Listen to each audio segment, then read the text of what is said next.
Do you believe in God? You have 1 minute to find the sniper before he gets you. Are all objections to COVID vaccinations ideological bullshit, Dr. Fauci? Welcome back to the channel. Here we go. Hey y'all, they don't actually weld the bolts down on the plane, but they use something called locking wire. And if they didn't do that, this is what would happen to the bolts on the plane. Can you imagine flying a plane and it falling apart mid-flight? Hey y'all, we all need to pray for this man, cause he's using water to power this thing. And you know, anyone who ever figures out how to use water as a power source ends up going missing. So I guess it's been nice knowing this dude. Hey y'all, so this man finds this big pot full of treasure, but you know what really sucks for my guy? He found it with all these people around him. So you know they're snitching to the government. And whatever country he's in, their Uncle Sam is coming after that treasure. It seems like they already got him on the scene. You see the guy with the stick? Yeah, he's not gonna get to keep this.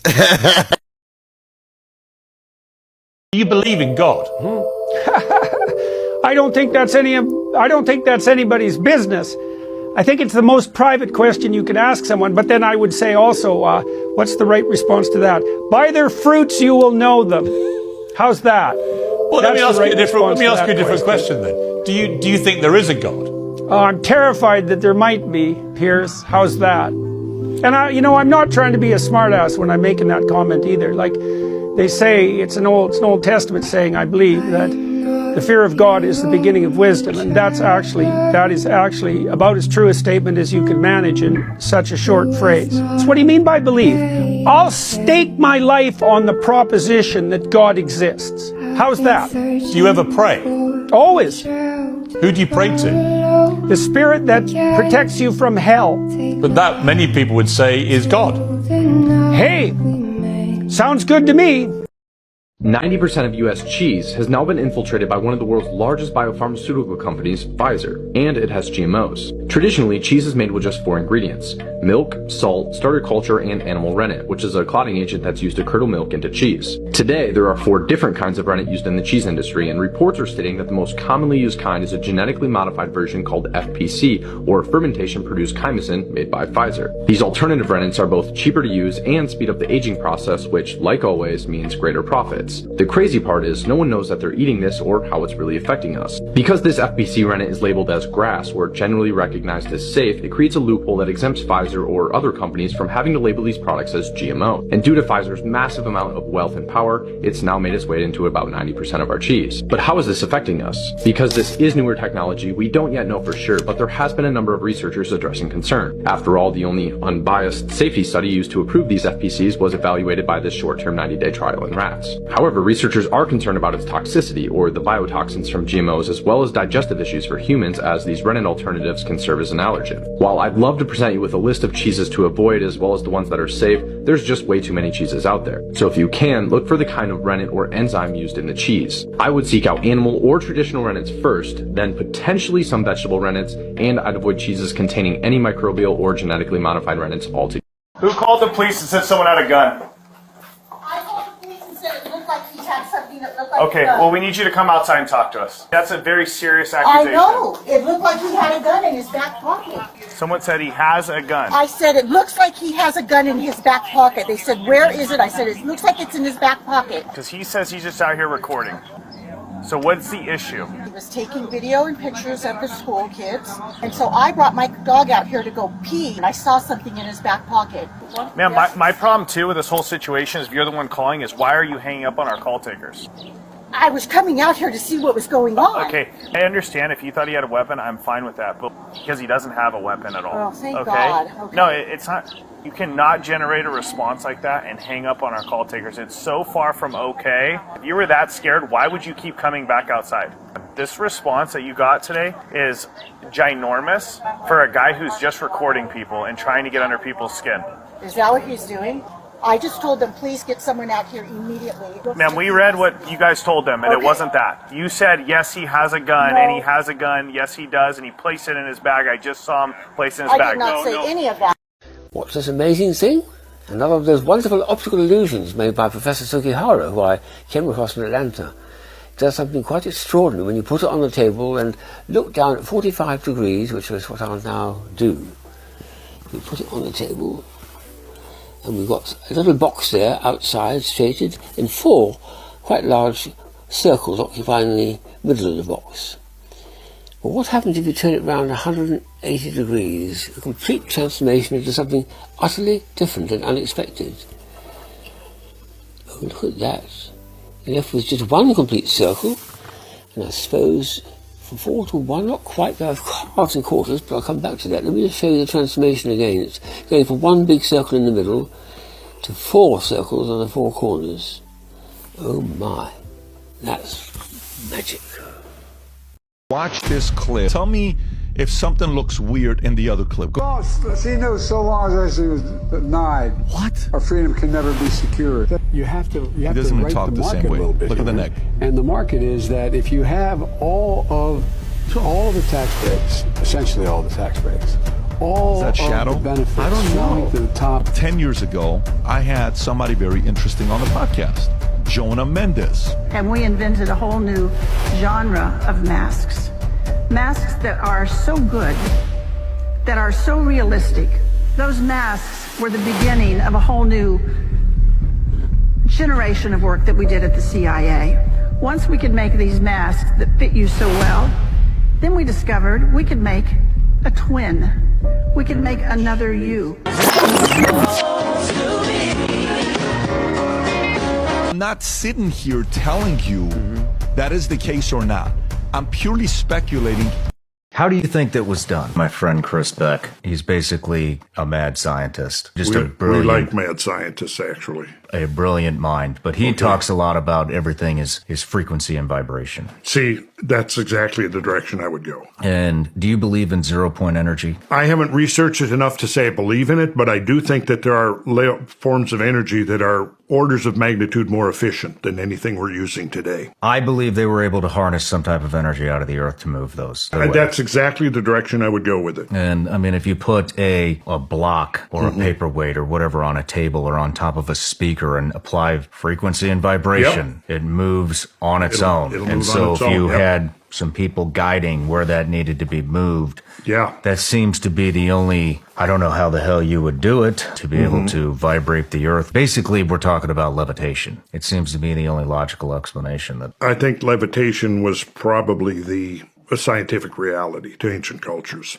Yeah. Interestingly, the stories about the Ark of the Covenant, it was sheathed in gold, and it would have been extremely heavy. Would have been very difficult for people to lift and move. And I've seen some calculations of how heavy the damn thing would have been. And, it was carried on staves because no one, according to the accounts, no one could touch it, lest they would get fried somehow. I noticed, interestingly, that, the only tribe that was allowed of the 12 tribes to actually transport and move the Ark of the Covenant. Do you know which tribe that was? I do not. The Levites. The Levites. Levites. Levitation. And, having looked into some of these mystery religions like Kabbalah and stuff that say that there's hidden meanings to the words in the language, homonyms and synonyms and things that, that's the whole basis of the Kabbalistic system. That caught my eye, and I thought, that's an interesting coincidence. The bootstrap paradox. Imagine a time traveler finding a smartphone in ancient Egypt.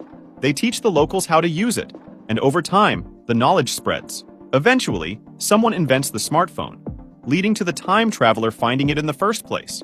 It's like a never-ending loop where the origin of the idea is lost in time. The barber paradox. Imagine a village with only one barber. He claims to shave only those who can't shave themselves. But then, who shaves the barber? If he shaves himself, he doesn't fit his own rule. But if he doesn't, then he must, according to his rule. The ship of Theseus. Think of a ship that's been sailing for centuries. As parts wear out, they're replaced with new ones until every piece has been changed. Is it still the same ship? And if you take all the old parts and build another ship, which one is the true ship of Theseus? The liar paradox. Imagine someone says, "I'm lying right now." If they're telling the truth, then they're lying. But if they're lying, then they're telling the truth. It's like a linguistic mind game with no clear answer. Zeno's paradoxes. Picture a runner trying to reach the finish line. Before they can get there, they must first reach the halfway point. But before that, they need to reach the quarter point, and so on, creating an infinite series of smaller distances to cover, seemingly preventing them from ever reaching the end. The omnipotence paradox. Imagine a being with unlimited power. Can it create a rock so heavy that even it can't lift it? If it can, then it's not all-powerful because it can't lift the rock. But if it can't, then there's something it can't do, which challenges its omnipotence. Follow for more. Here's a thought experiment guaranteed to ruin any social gathering. Let's say in the future they invent a magical serum that will cure crime. If you inject it in an individual, they are guaranteed 100% to never hurt anyone ever again. It just magically removes all violence and malice from the human heart, somehow. Then one day, you and the person you love the most are brutally attacked. You suffer permanent injuries and trauma. The police catch the guy and they say, "Don't worry, we have injected him with the magical anti-crime serum. It is now 100% that he will never do this to anyone else ever again." The question, the thought experiment that bitterly divides people is, do you still want this guy punished? And if you say, well, yeah, but only for pragmatic reasons, I want it to be a deterrent to other bad guys not to do it to someone else, the police come back and say, actually, we have data saying it won't matter, that harsh punishments don't act as a deterrent to this type of person. And there are studies saying that. If you say, well, yeah, but this person should have to make restitution to us for our injuries, like not as a punishment, but just to make us whole for what we suffered, the police come back and say, actually, this guy's a billionaire, it turns out. He has written you a check. It's going to cover all of your lost employment, all of your medical bills, pain and suffering. It's all been paid for. The question remains, if all of the actual physical, pragmatic reasons for the punishment are removed, do you still think this person needs to suffer? Will you be okay 6 months later when you're still in a wheelchair, your wife is on crutches, and you're out and about and you see this guy in his luxury car smiling, laughing, listening to music, shopping for fancy clothes? Will you feel like, no, he still needs to hurt for what he did to us, even if it doesn't affect anything? There is some kind of a cosmic imbalance that must be fixed here. I personally think people that have like bitterly different worldviews, this is at the heart of it. What you think should happen to bad people. Like, are certain people just owed suffering? One of the main things it does is calcify the pineal gland, keep people as dumbed down as possible. When you see someone like the Pope and he's got the staff with the pine cone on it, not only is that interesting, but he's wearing a mitre hat. There is a strange connection between the pine cone symbol, the pineal gland, and the Vatican. This symbol holds deep esoteric significance. Matthew LaCroix exposes everything about this topic. Before you listen to him, I have to warn you, the following minutes may shock you. The pine cone symbol is probably the most popular of all. In fact, it's actually scary when you look into it, how common it is with the elites and places beyond, I guess, the perception of people. Like, for instance, going to a place like the Vatican Archives or going to the Vatican itself and finding these giant pine cone statues outside, and the staff that the Pope wears has a pine cone built right into it. What does this mean? In terms of the pine cone, we really do know what the pine cone means.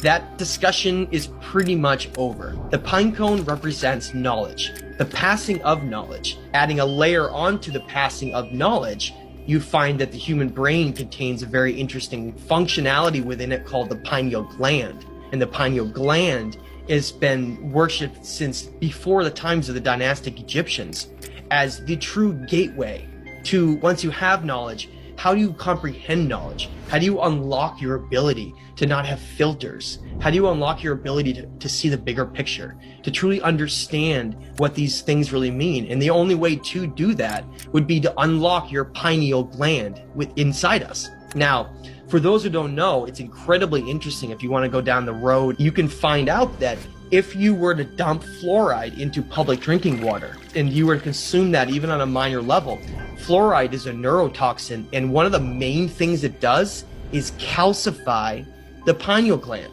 Not only was it used during World War II with the Nazis playing around with the Jewish camps to try to keep people as dumbed down as possible in a state where they wouldn't revolt, but not only that, to keep them in a sedated state, it causes the pineal gland to completely shut down. When you see someone like the Pope, and he's got the staff with the pine cone on it, not only is that interesting, but he's wearing a mitre hat. That hat he wears is the same hat that the Nomo and Awanas wore in that symbolic way to show their influences to those civilizations. So think about how bizarre that is. We're told that all this stuff is fantasy and a myth, and these influences of beings and creating these civilizations and all this stuff.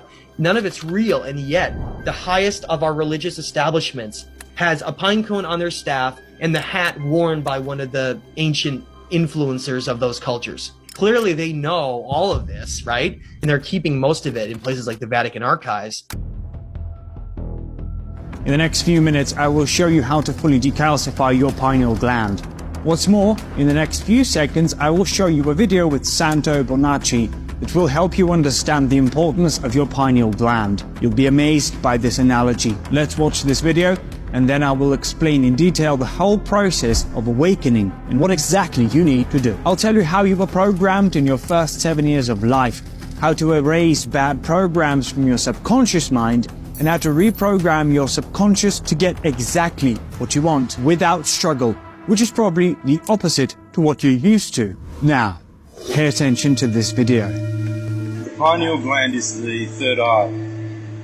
When you read the story of Pinocchio, Pinocchio has two words, pine, P-I-N, pineal gland, and occhio is ocula. Occhio in Italian is eye. That's why you go to an oculist. So Pinocchio means the pineal gland. So Pinocchio is a puppet. He's not a real person. In order to become a real person, to ascend, you have to activate your pineal gland. You have to stop telling lies, because everyone sees your nose grow every time you tell a lie. You have to stop being deceived by your friends.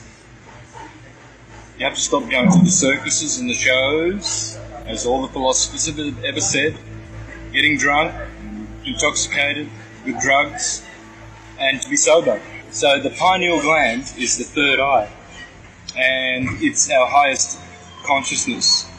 So if you want to be real, just read the story of Pinocchio and activate your Pinocchio. This tiny, pine cone-shaped organ has intrigued both scientists and spiritual seekers. Located deep within the brain, it secretes melatonin and regulates sleep patterns. But to mystics and philosophers, the pineal gland is a third eye, a spiritual organ providing perception beyond ordinary sight. Ancient civilizations like the Egyptians symbolized it through the eye of Horus, a mystical emblem of enlightenment and insight.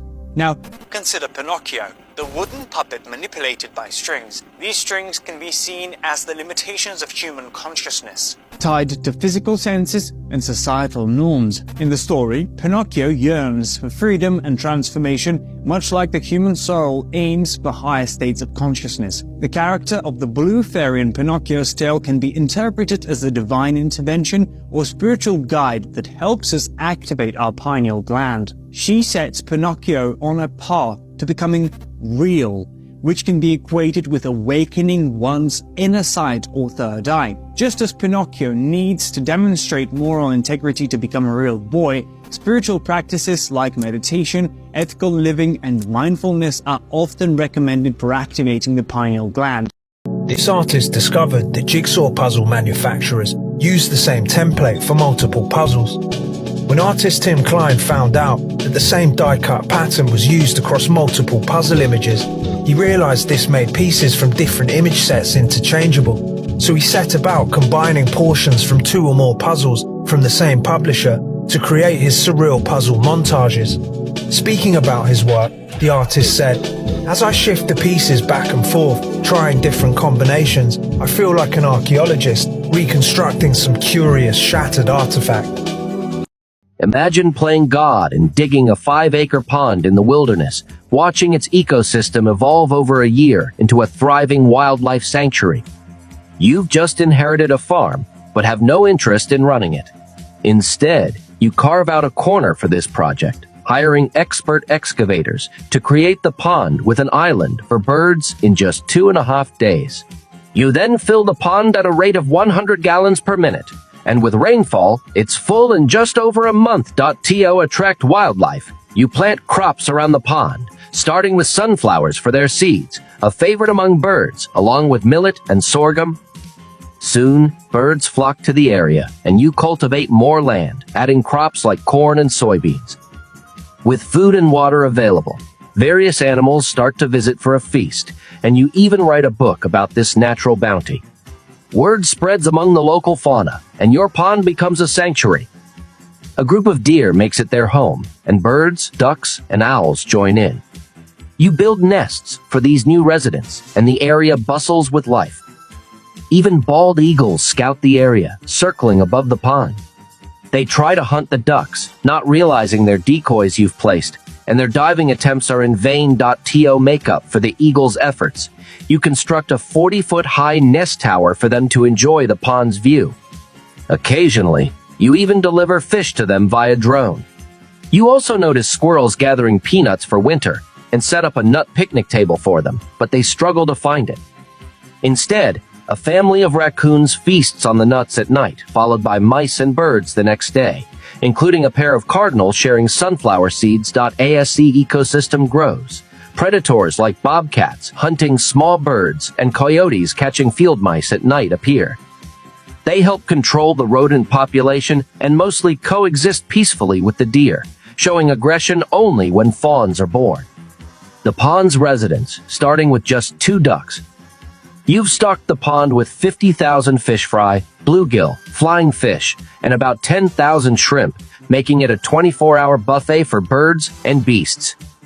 Their growth is rapid, and you enjoy fishing there, savoring the afternoon. As the ecosystem flourishes, more species arrive, including wild boars playfully chasing each other in the fields and mysterious creatures visiting frequently. To expand this circle of life, you plan to plant over 2,000 trees around the pond to create more habitats and enrich the ecosystem further.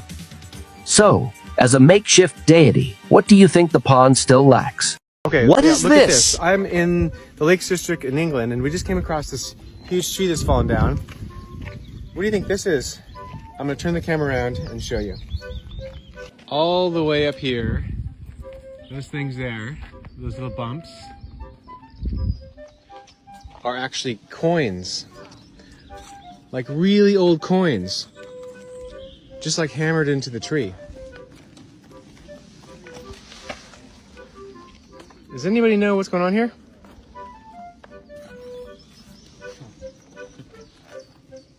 So air comes through your mouth, air comes through your nose. What is the difference between the air coming through your nose? Okay. So your nose, if you were to take your fist, you've got a really big fist. So someone with a slightly smaller fist, and to take that fist and imagine just pushing it inside of your head, that's about the volume of your nose and all the sinus cavities. So they even stretch up above your eyes. So The volume of your fist, that's crazy. it's about a billiard ball.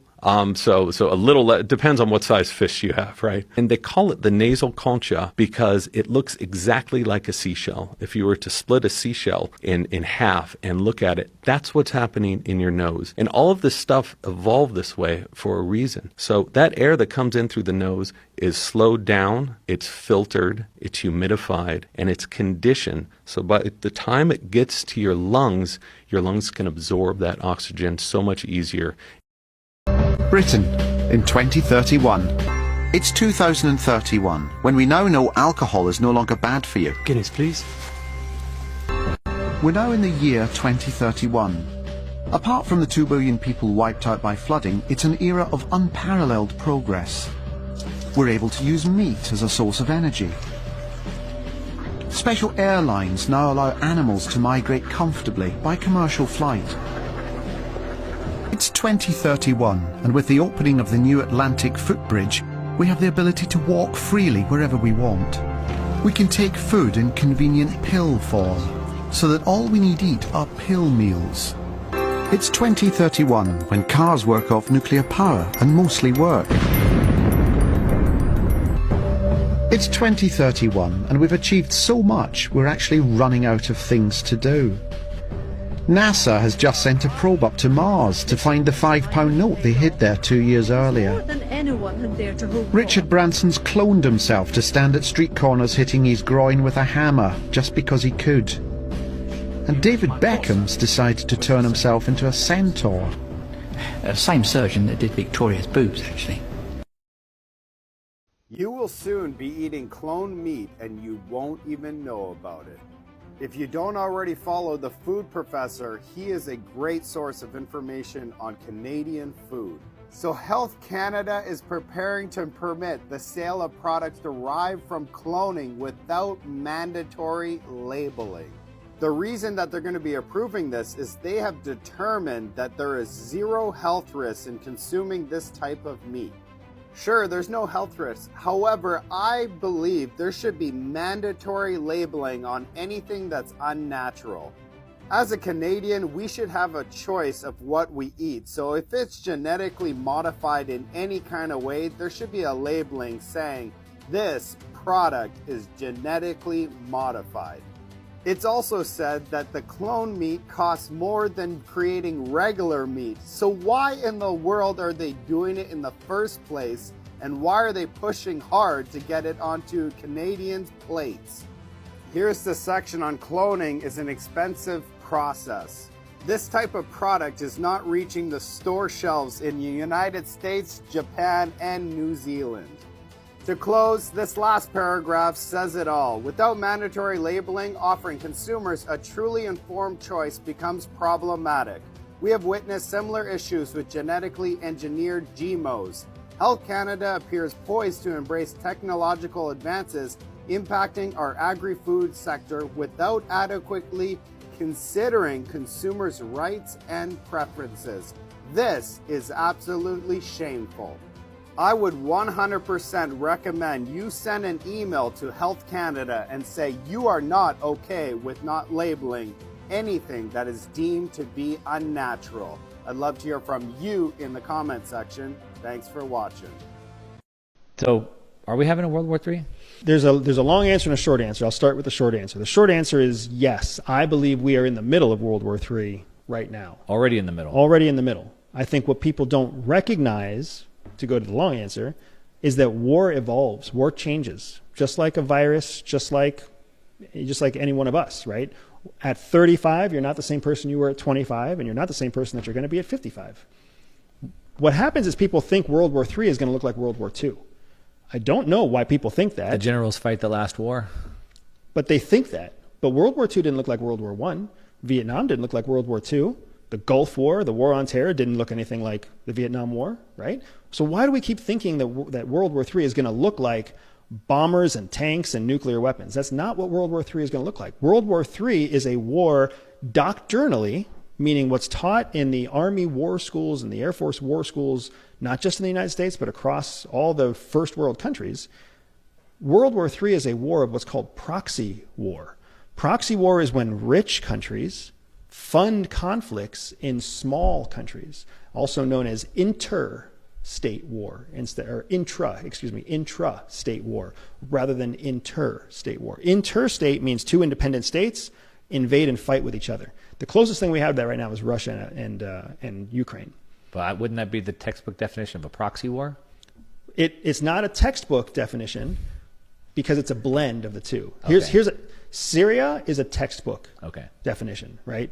Internal conflict led to a civil war that was funded by outside partners. Okay. The United States funded one side, Russia funded the other side, right? Okay. Textbook. Okay. Libya, textbook. Got it. So because the U.S. is using Ukraine as a proxy, but with Russia. And Russia did physically invade across the border, okay. right? So it's a hybrid. But you're exactly right. Like what we're seeing is that starting with the war in Afghanistan, we started to leave the world of interstate war, where we invaded Afghanistan, and we started to go into a world of proxy conflict. Yemen was a proxy conflict. Syria was a proxy conflict. Libya was a proxy conflict. And we continue to keep seeing them happen. And that's just the United States.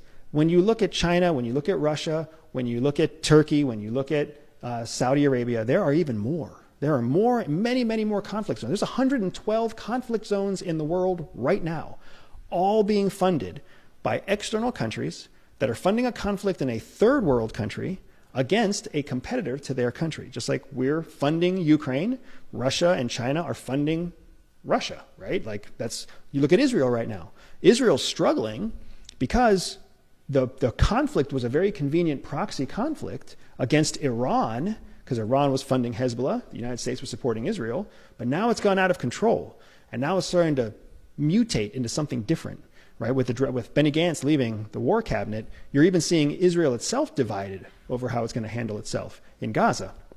So we have this, again, this evolution, this transformation of the battlefield that will become the next version of the doctrine that we teach to our military generals of tomorrow. So I argue that World War III is already happening. World War III is a war of proxy conflict, and that proxy conflict is how rich countries can tell their populations, we're not at war. And what is Biden telling us every day? We're not at war, we're not going to war, we're not in a conflict. To hell, like, honestly, of course we are. We are sending our weapons, our surplus to Ukraine. We are sending our advisors to Europe. We are sending our special operations to Asia to train on the shores of Indonesia and Thailand within striking distance of China. Of course, we are 100% in the middle of a global war of power and influence. Just because American soldiers aren't dying yet doesn't mean that they're not going to die as soon as China makes a move on Taiwan and the United States decides to send a friggin' naval cruiser through the Taiwan Straits. We're dangerously close to being part of a hot conflict again because our government is sending a narrative that is not true, right? We are absolutely in a conflict right now. It's just a global macroeconomic conflict that can very easily be traced to physical conflict if you understand the concept of proxies. 5, 4, 3, 2, 1. Here we go. Liftoff. And the fan is up. There they go, John. The Guinness Book of World Records has just been broken in Cleveland.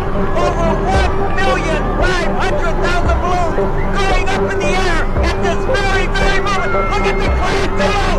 We did it! We did it, John. There it goes. It's completely covering the Turbo Tower. Oh, look at that. I want to sing up and away. It is awesome, ladies and gentlemen, to actually be down and see the multi-colors that are going up in the air at this moment. We did it, John. This is it. Let's do it for Cleveland.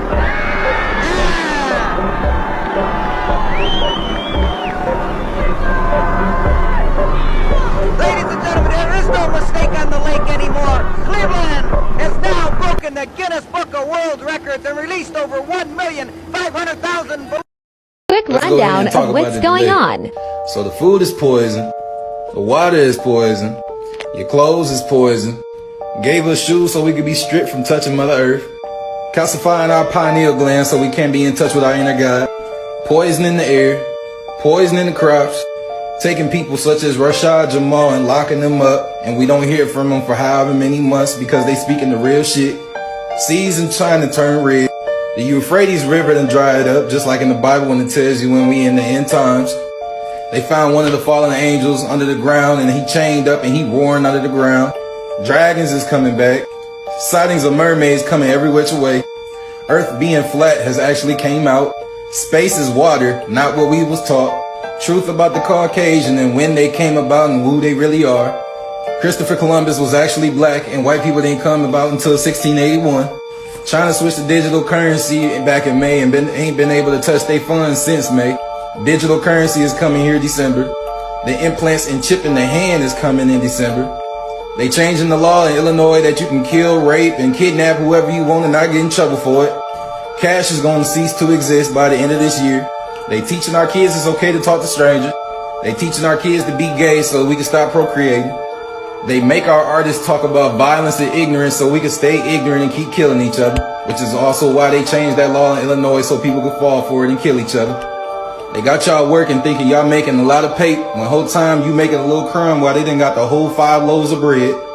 So that's slavery. A McDonald's in Mississippi is being sued for putting actual people in baby flesh in their food. Floods is happening. Mud floods is happening. Earthquakes every which way. Mind you, all these events are back to back and not in a spreaded time frame. People that's in the industry that sold they soul shivering and shaking about to shit on theyself. When anytime any of us talk about some real stuff on TikTok, it get taken down eventually. Y'all won't be able to buy anything out of stores unless you got the chip in your hand or if you got digital currency.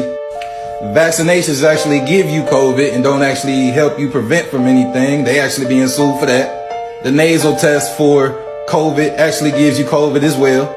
And it's also putting nanotechnology in your nose. Toilet paper has been discovered to have nanofibers in it, which has nanotechnology. So when you wipe your ass, you put nanotechnology up your ass if they need to control you. They kidnapping our people and kidnapping our kids, harvesting, eating us, drinking our blood and drinking our sweat. These is facts. They being sued for this shit right now. Finally then came out that America is actually Egypt. Scientists have scientifically proven that melanated people are not from this earth. CIA and FBI files call us black extraterrestrials. We are in an ice wall and there's more kindness outside of this ice wall. And with all that being said, y'all still running around here like nothing happening and still going to work. Y'all either slow or don't give a damn. Break into rich people's homes. I know how rich people live. They always have like a little bank envelope somewhere in their house because an emergency is going to happen in Florida. And maybe they have more valuable things. And I know that I'm not going to look out of place in a neighborhood like that because I can make myself fit in. I wore shoes that were always a size too small or a size too big. And I always tied my hair back really tight and I had gloves. I figured if I had all that, I was at least good. It was like the starter kit. I went in and I told the guy at the supply store, if my home's on fire and I need to get out a window and I can't break it, do you have something that can break it? And he showed me this little like thing and it had these 3 little tools. I just figured I'd use all of them whenever I could, however I could. My whole point was not to separate the magnets on the alarms. But now we have motion detectors. How do we make sure that the motion detectors aren't going to detect me? Well, they need to have an animal. If they have an animal, the animal's walking around. Rich people, they have a golden doodle or a Frenchie or a lab walking around and he's wagging his tail even if you're burglarizing their home. Right. So I just needed there to be some kind of animal and then I knew that the motion detectors would be off. Okay, animal. Check. How am I going to know if there's an animal? Okay, look for things. Toys outside. Little water bowl. Look through a window. Rich people, you will not believe how so many rich people have the little sign right on the front door, right by the doorbell, right by the freaking handle of the front door. It says, in case of an emergency or in case of fire, rescue my dog or cat. And now I don't even have to look because you just told me Willie's in your house walking around. Then I'm like, okay, I'm going to ring the doorbell and I'm going to, hopefully nobody answers. But if somebody answers, what am I going to say? I'm going to say that I'm there to pick up the dogs for the doggy day out. So they'd answer and I'd be like, hey, I'm here to pick up, Willie and Rufus and for their doggy day out. I'm the transportation. And they'd be like, you have the wrong house. And I'd be like, oh my God, I'm so sorry. Let me go call my boss in the car and check. And then I'd wave. You doing something bad is the last thing on their mind. Right. Because everyone thinks a criminal is going to be hiding and sneaking and, doing all this creepy, shady shit. And so I tried to do the opposite. If they didn't answer the door, now what am I going to do? I need to find one of those windows. But I would try to find homes that had like privacy fences or a lot of shrubbery and things like that. Something that could hide me.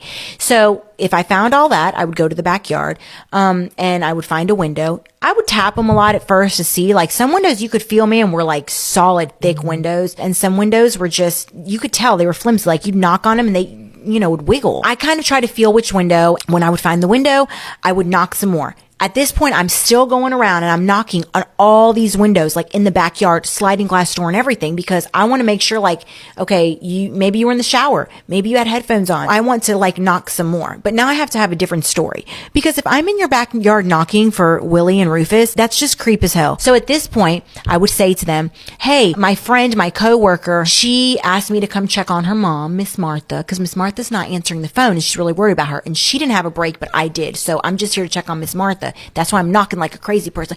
Miss Martha! Miss Martha! And I did run into people sometimes and they would be like, oh, you have the wrong house. And I'd be like, oh my God, I'm so sorry.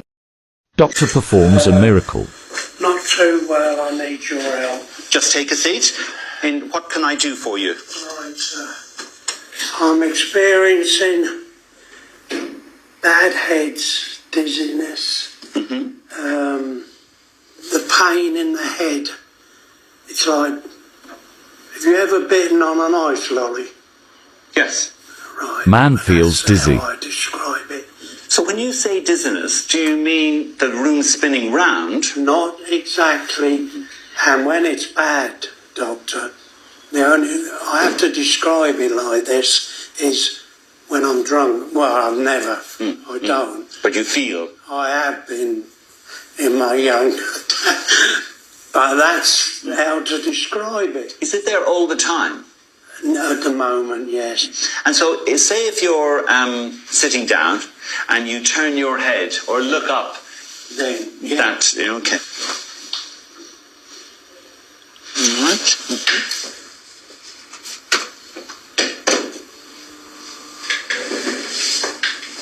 Good, that's fine. And you have a discomfort behind your eyes as well? Behind the eyes. Mm-hmm. Yeah. Mm-hmm. Yes, you've got it. Oh, dear, yeah. Sorry. Yeah. Is it tender if I press there? Okay. What about here? Not so bad. How's that? Bit uncomfortable? Yes, yeah. Oh, dear. What is the matter with me? Well, wait until I finished, yeah. Mm-hmm. All right. Just look at my finger and just follow my finger across. Good. Just follow it up. And down. Good. Now, I think this is crystals in the wrong place in your inner ear, and you don't know where you are, so you'll feel unsteady.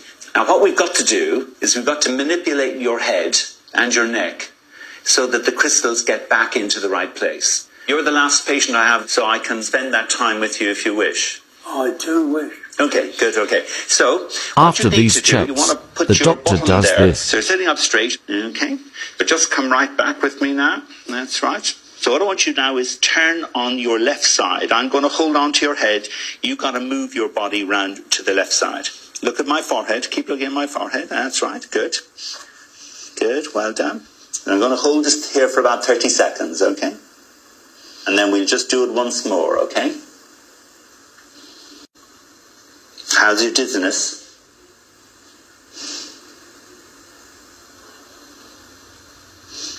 I'm just going to move. Good. So just sit up for me now. Just take your time. Good. How are you feeling? Oh. Yeah. Feeling a bit better? Yeah. Is it amazing? It is. It is, yeah. That's called the Epley maneuver. Okay? Just stay there for a few minutes. Just recovering from that, okay? Amazing. He feels better.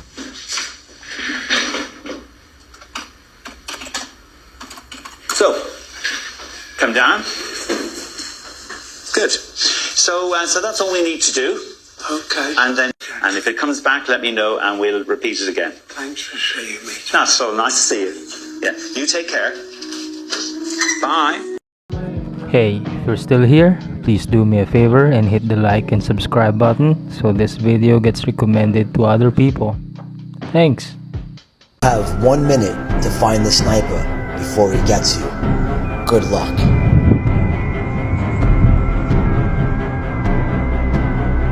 $50 seconds.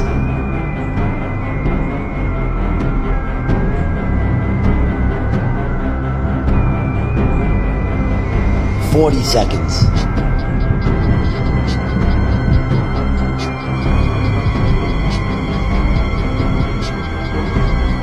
30 seconds.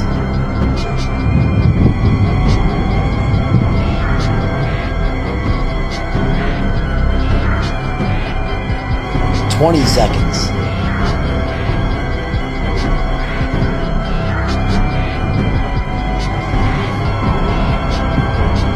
10 seconds. 5, 4, 3, 2, 1. Too late. He got you. Magnet. What's going to happen when I bring this towards it? It's being attracted to the middle one, but it's being repelled by the little satellite ones on the outside. What could happen? Oh, it was attracted and it stopped. It's being repelled. There's about an 1/8 or 1/4 inch air gap there now where it can't get any closer, but not further away either. That's absolutely amazing. If I turn this one, well, nothing much there. If I turn the big one though, the ring, see what happens. It turns around with it, still maintaining that air gap of about 1/8 to 1/4 inch all the way around. It refuses to get any closer, and yet it won't go any further away either. It's a kind of May I please have my passport to read to the sheriff? They're not going to give it back to you until... They're not going to give it back to me. So you're telling me the Highway Patrol in Wyoming has stole my private property? Is that what you guys are telling me? You can claim. No, it's not a claim, sir. That's another matter of fact of law. Does that passport belong to any of you? Does that passport belong to any of you? The answer is no. And if you're not giving that back to me, which is my said possession, what is that called? What's that called? As LEOs, you should know what that's... Let me know. That's called theft. So, young man, may I have my passport, please, to read to the sheriff? Okay, the only way you're getting your passport is once you step out of this vehicle. Why do you want me out of this vehicle so bad, you guys? Because there is state law, case law, Pennsylvania versus... Case law is not law. That's where you're wrong again. Case law ain't law. Okay. Not even close. What you guys need to do is understand that I am correct. You have no authority over me. None. I don't have to get out of this private automobile. I don't have to obey your corporate bylaw speed limits. Okay, let me just explain this to you. You're not leaving here until you step out of the vehicle. Then I ain't leaving.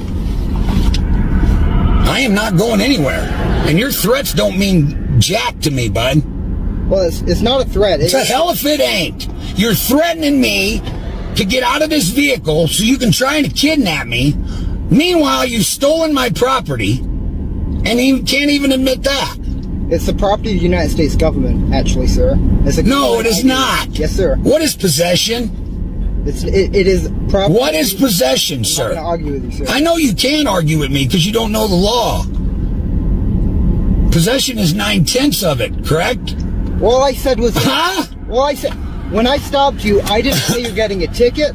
I never said you're getting a ticket.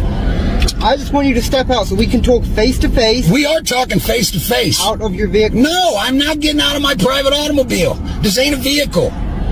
Okay? What is it then? It's a private automobile. Actually, Congress passed a law July 8th of this year that nobody in the United States needs a driver license unless they're dealing in commerce. Have you all been informed of that? I missed that one. Well, of course, because you guys are revenuers for a foreign corporation running under statutes and codes. None of you have ever studied the law. So just admit that you don't have authority over me, hand me my passport, and say I'm sorry for impeding your travel. What do I need to give you? Are all objections to COVID vaccinations ideological bullshit, Dr. Fauci? No, they're not, and Thank that's you. not what I was referring to. Well, you said in an interview that you gave as part of an audiobook written by Michael Spector that you believed an institutional should make it hard for people to live their lives so they'd feel pressured to get vaccinated. Could we run the audio clip on that, please? You think can be done about it. I have to say that I don't see a big solution other than some sort of mandatory vaccination. I know federal officials don't like to use that term. Once people feel empowered and protected legally, you are going to have schools, universities, and colleges are going to say, you want to come to this college, buddy? You're going to get vaccinated. Lady, you're going to get vaccinated. Yeah. Big corporations like Amazon and Facebook and all of those others are going to say, you want to work for us, you get vaccinated.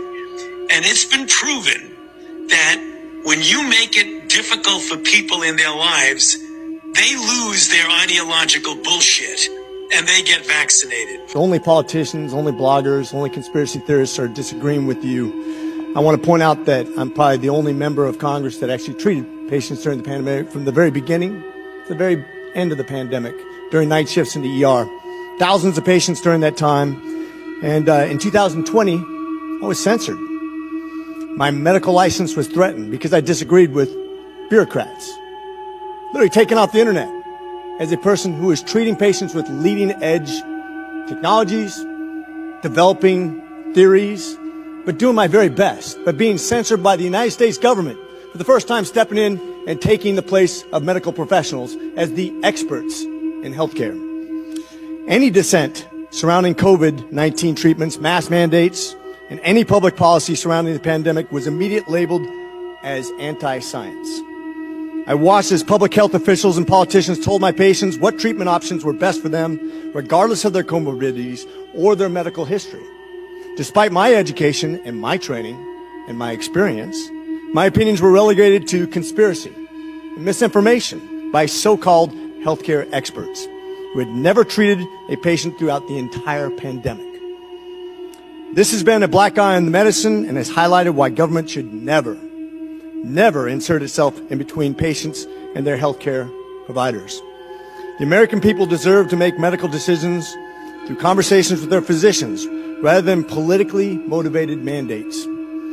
Dr. Fauci, did you ever treat a patient for COVID during the pandemic?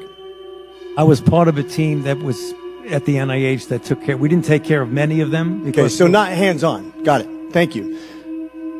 Why would I be criticized by a bureaucrat for doing my very best as a healthcare? This is a rhetorical question. But why?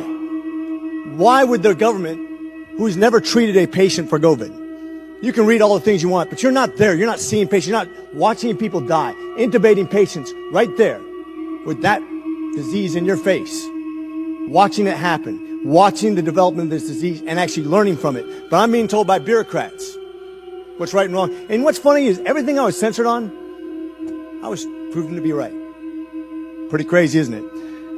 You said in an interview that you gave as part of an audiobook written by Michael Spector that you believed an institutional should make it hard for people to live their lives so they'd feel pressured to get vaccinated. Could we run the audio clip on that, please? You think can be done about it. I have to say that I don't see a big solution other than some sort of mandatory vaccination. I know federal officials don't like to use that term. Once people feel empowered and protected legally, you are going to have schools, universities, and colleges are going to say, you want to come to this college, buddy? You're going to get vaccinated. Lady, you're going to get vaccinated. Yeah. Big corporations like Amazon and Facebook and all of those others are going to say, you want to work for us, you get vaccinated. And it's been proven that when you make it difficult for people in their lives, they lose their ideological bullshit and they get vaccinated. Thank you. Are all objections to COVID vaccinations ideological bullshit, Dr. Fauci? No, they're not, and Thank that's you. not what I was referring to. Well, in reference to making it hard for people to get education, traveling, working, I'd say it very much was in context. And I take great offense to this. Miss Allison Williams testified before this committee about losing her job because she sought an exemption for ESPN's vaccine mandate, which came from recommendations from bureaucrats like yourself. She and her husband were actively working with a fertility expert, a physician, on how to get pregnant, and agreed with the premise that she was young, healthy, wanted to get pregnant, and shouldn't get the vaccination for medical purposes. But she was fired because you made it hard, just like you said in your statement, because you didn't want to make sure that the ideological bullshit got in the way of her working, of living her life, of making a medical decision with her healthcare professional. I think America should take great offense to this. That's exactly what you meant when you said making it hard for people to live without getting a vaccination. You affected people's ability to work, travel, be educated, to actually flourish in American society, to self-determine, as we're all given God-given rights. Shame on you. Dr. Fauci, you've become Dr. Fear. Americans do not hate science. I don't hate science. The American people hate having their freedoms taken from them. You inspired and created fear through mass mandates, school closures, vaccine mandates that have destroyed the American people's trust in our public health institutions. This fear you created will continue to have ripple effects over generations to come. Alright, so you want to communicate anonymously. It's going to be involved, so strap in. Step 1, acquire a microcontroller that can run Linux. Step 2, disable auto broadcast and auto search. Turn off the Wi-Fi on it. Make sure it doesn't automatically turn on when you turn it on. After and only after you've done that should you change the MAC address and the IMEI number and any other serial number or other related details in the firmware. Step 5, go to a place that is not your home, work, or school, or a place that's nearby enough that, like, you're gonna be on CCTV hanging out there. Find this place while you're wearing a mask. Once you've found a coffee shop that you can be anonymous enough at because it's in another town than you live in, make sure that you park somewhere where the CCTVs are not picking up your license plate. Wear uninteresting clothing that are very generic and can be acquired easily somewhere like Walmart.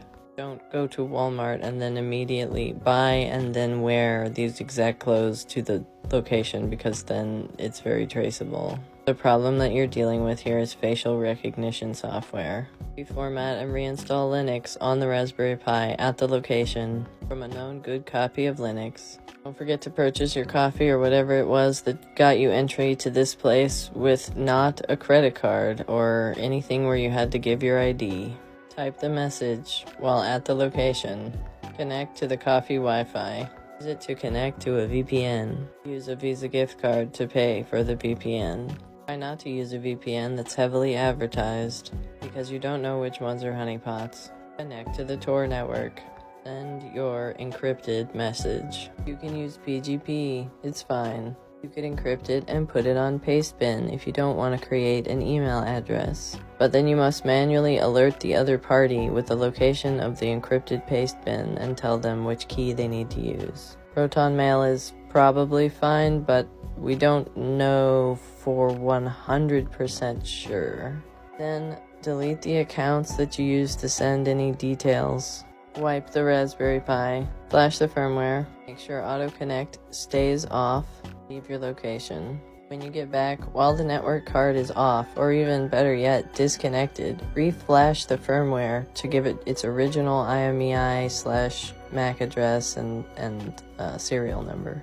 If you can manage to do all this stuff in your car without going inside where you're parked, where a CCTV can't see you, but you have access to the Wi-Fi, that's even better.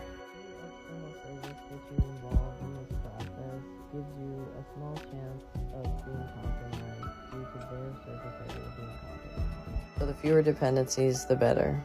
Sometimes I see a design flaw so boneheaded that the most logical explanation is that they did it on purpose. And I think once you see the security flaw in this Costway brand fingerprint safe, you'll wonder how it ever made it to production. Now, like many of these electronic safes, this has a mechanical backup cylinder hidden behind this magnetic nameplate. Now we could pick this open with my tubular lockpick, but then I discovered there is a gap in between the face of the lock and the door of the safe. In fact, a gap so big that I can slip this slightly bent pick into it and toggle the locking mechanism. Let me show you how that's done.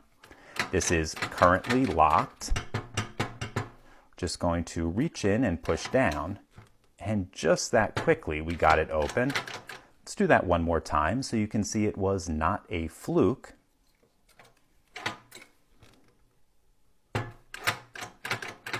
Okay, that's obviously a big problem because pretty much anything thin and rigid will open this up. Chances are you have something in your trash right now that'll work. I know I certainly did. I went into my trash to get this old orange juice carton and cut a little strip from the side. Here we're going to use it to open the safe. Just that quickly. And I'm also going to try a little bit of Red Bull can. Once again, this is locked. And I'm just going to push down and it opened up. Okay. Now that you can see this exploit does work, I'm going to take it apart and show you from the back of the door why it works. This is the back of the safe door, and I've removed the rear cover. We can see the mechanical backup cylinder and how it interacts with this solenoid. The solenoid is what stops the bolts from retracting when the safe is locked. Now, if I turn the key, you can see the mechanical backup cylinder pushes the solenoid down and allows those bolts back. I'm now going to remove the key and insert this pick, and you'll be able to see what happens from the inside. You can see the pick has just been inserted, and if I push down, it pushes down on the solenoid. Once again, locked and unlocked. Okay, folks, I don't know what the designers of this were thinking when they left a hole right on the door of the safe and in the worst possible location. It's such an utterly idiotic decision that, in my view, the only explanation is that they did it on purpose. Alright, I hope you enjoyed our session. Please let me know your thoughts in the comments. And don't forget to hit the like and subscribe button if you haven't already. Thanks again for showing up, everybody, and I will see you around.